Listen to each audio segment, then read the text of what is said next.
Karena bertepatan dengan Sayyid Ibrahim wafat, kemudian langit tiba-tiba gelap, maka orang-orang Arab saat itu mulai overthinking, menganggap bahwasanya matahari ini ikut berduka atas kematian Sayyid Ibrahim. Maka Nabi Muhammad SAW meluruskan anggapan itu, meluruskan tatayur itu. Sembali beliau bersabda, inna syamsa wal qamara ayatani min ayatillah, bahwasanya matahari dan rembulan adalah salah dua atau dua dari ayat-ayat kebesaran Allah Subhanahu wa taala, la yankasifani limauti ahadin wala lihayati.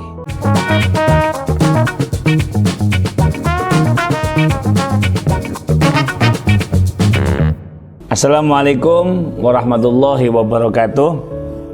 Teman-teman dimanapun kamu berada, senang sekali bisa bersua kembali dalam channel ini.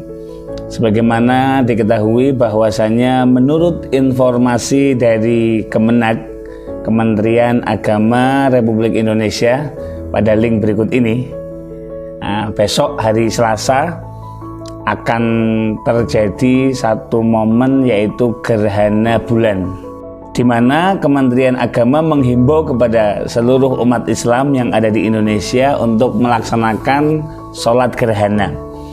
Maka pada kesempatan kali ini kita akan belajar bersama bagaimana cara melaksanakan sholat gerhana. Yang pertama, teman-teman perlu ketahui bahwasanya gerhana itu ada dua macam.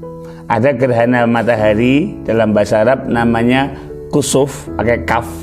Ada gerhana bulan, yang dalam bahasa Arab diartikan dengan khusuf. Jadi memang di zaman Nabi SAW pernah terjadi gerhana. Saat itu bertepatan dengan wafatnya Sayyid Ibrahim, putranya Nabi Muhammad SAW. Karena bertepatan dengan Sayyid Ibrahim wafat, kemudian langit tiba-tiba gelap, maka orang-orang Arab saat itu mulai overthinking, menganggap bahwasanya matahari ini ikut berduka atas kematian Sayyid Ibrahim. Maka Nabi Muhammad SAW meluruskan anggapan itu, meluruskan tatayur itu. Sembali beliau bersabda, inna syamsa wal qamara ayatani min ayatillah, bahwasanya matahari dan rembulan adalah salah dua atau dua dari ayat-ayat kebesaran Allah Subhanahu wa taala, la yankasifani limauti ahadin wala lihayatih, yang mana gerhana atau gelap kemudian terangnya itu bukan karena kematian seseorang atau karena hidup lahirnya seseorang. Maka ini nggak ada hubungannya dengan kematian siapapun. Ini mutlak kekuasaan Allah, ini mutlak kemaha perkasaan Allah, yang mana matahari harusnya panas, menyengat gitu, ternyata dengan ayatillah bisa dirubah seketika menjadi gelap. Pun rembulan yang awalnya terang, bahkan mungkin besok ini termasuk mendekati purnama, bulan mendekati sempurna, bagaimana dengan kekuasaan Allah seketika itu menjadi gelap gulita.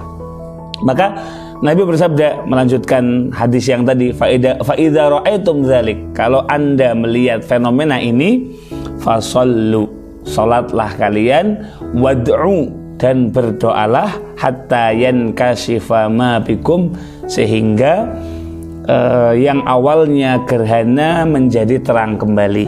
Hadis ini diriwayatkan oleh Al-Imam Al-Bukhari dan juga Al-Imam Muslim serta Al-Imam Ahmad bin Hambal. Teman-teman sekalian, melalui hadis ini kita bisa mengambil satu kesimpulan bahwasanya sholat gerhana ini hukumnya adalah sunnah. Pertanyaannya kemudian, bagaimana caranya?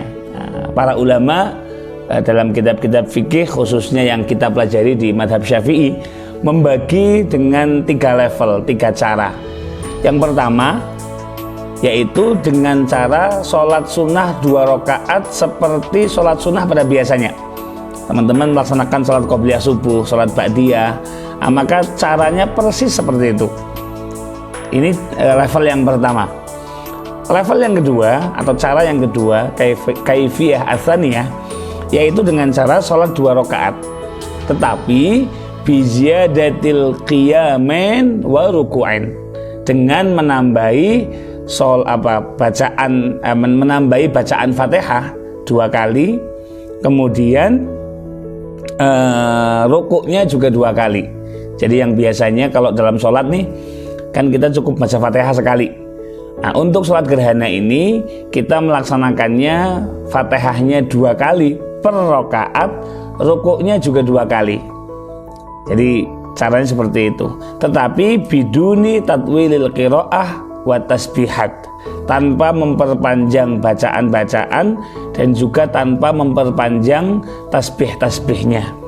Artinya bacaannya seperti sholat normal, sholat sunnah biasa begitu, tetapi ditambahi 2 kali Fatihah, ditambahi dengan 2 kali rukuk.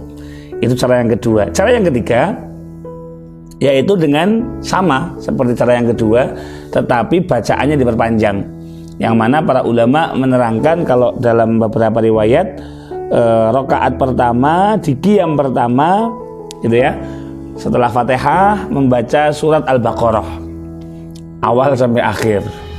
Kemudian ruku, biasanya kalau habis ruku sami Allahu liman hamidah, ini kembali lagi takbir Allahu Akbar, kemudian baca Fatihah lagi di rakaat pertama, Fatihah kedua berarti. Setelah Fatihah kedua baca surat Ali Imran. Silahkan kalau mau yang mau mengamalkan ya, kalau ini sifatnya individu ini sangat memungkinkan. Kemudian rukuk lagi dengan membaca tasbih, nah, kalau bisa 90 kali atau 100 kali, nah, diperpanjang seperti itu. Setelah rukuk kedua baru sami Allahu liman hamidah, berdiri, kemudian sujud seperti biasa, julus baina sajdatain seperti biasa, duduk di antara 2 sujud. Dengan memperpanjang bacaan pastinya. Kemudian sujud kedua dan kembali ke berdiri rakaat kedua, membaca Fatihah yang pertama di rakaat kedua gitu ya. Setelah membaca Fatihah pertama di rakaat kedua, dilanjutkan dengan membaca surat An-Nisa. Setelah surat An-Nisa selesai, ruku. Kemudian setelah ruku tidak langsung sami Allahu liman hamidah, tetapi Allahu Akbar untuk membaca surat Fatihah yang kedua di rakaat kedua. Nah, setelah Fatihah kedua di rakaat kedua dilanjutkan dengan membaca suratul Maidah. Nah, kemudian baru ruku sami Allahu liman hamidah, dilanjutkan sujud, julus baina sajdatain, sujud kedua, tahiyat akhir hingga salam. Nah, ini kaifiyah atau cara yang paling sempurna. Nah, teman-teman mau ngamalkan yang mana silahkan. Saran saya, kalau belum bisa yang nomor 3, mungkin karena terlalu panjang, minimal kita mengamalkan yang nomor 2 dengan cara yang telah saya sebutkan tadi. Nah, yang penting untuk diketahui juga, setelah melaksanakan sholat dianjurkan bagi teman-teman semua untuk melaksanakan khutbah. Jadi kumpul sebentar gitu, 1 orang berdiri persis seperti sholat Jumat. Jadi persis seperti sholat Jumat, khutbahnya 2 kali begitu. Khutbah pertama rukunnya seperti sholat Jumat, ada puji syukur kepada Allah, kemudian sholawat kepada Nabi, wasiat bittaqwa gitu ya. Kemudian dilanjutkan dengan nasihat-nasihat. Nanti imam atau khotib duduk di antara 2 khutbah, dilanjutkan dengan khutbah kedua sebagaimana sholat Jumat. Ada pujian kepada Allah, sholawat, wasiat bittaqwa, dan doa kepada kaum muslimin muslimat. Bedanya kalau dalam sholat Jumat itu khutbahnya sebelum sholat, dan itu merupakan syarat sah, nah, wajib hukumnya. Tetapi kalau dalam gerhana ini khutbahnya hanya sunnah, artinya tidak wajib dilaksanakan, tidak berpengaruh kepada keabsahan atau sholat gerhana tersebut, tidak ada hubungannya begitu. Artinya meskipun tidak dilaksanakan khutbah, tidak berpengaruh terhadap keabsahan sholat gerhana. Meskipun kalau kepengen sempurna ya ditambahi sholat, ditambahi khutbah setelah dilaksanakan sholat. Jadi kalau sholat Jumat khutbahnya itu sebelum sholat, Kalau sholat gerhana, khutbahnya itu setelah sholat, seperti itu. Nah, di situ bagi khatib dianjurkan untuk memperbanyak doa, memohon kepada Allah untuk diberikan keselamatan, kemudian bertafakur, kita merenungkan tentang kebesaran Allah, tafakkur sa'ah, bertafakur tentang kebesaran Allah. Satu saat saja, 1 jam saja, itu khairun min ibadati sanah, lebih bagus, lebih besar pahalanya daripada beribadah fisik selama 1 tahun. Nah, maka teman-teman sekalian, pastikan hari Selasa sehabis maghrib, atau kalau di keterangan yang kita lihat, sholat gerhana bisa dimulai sekitar jam 4 sore sampai jam 19.48. Nah, kita ambil yang tengah-tengah deh, let's say sehabis melaksanakan sholat maghrib, seperti itu. Barangkali itu sedikit yang kita bisa ulas mengenai sholat gerhana. Barangkali ada yang belum bisa dipahami atau mau didiskusikan, bisa kita lanjut di comment section. Terima kasih. Assalamualaikum warahmatullahi wabarakatuh.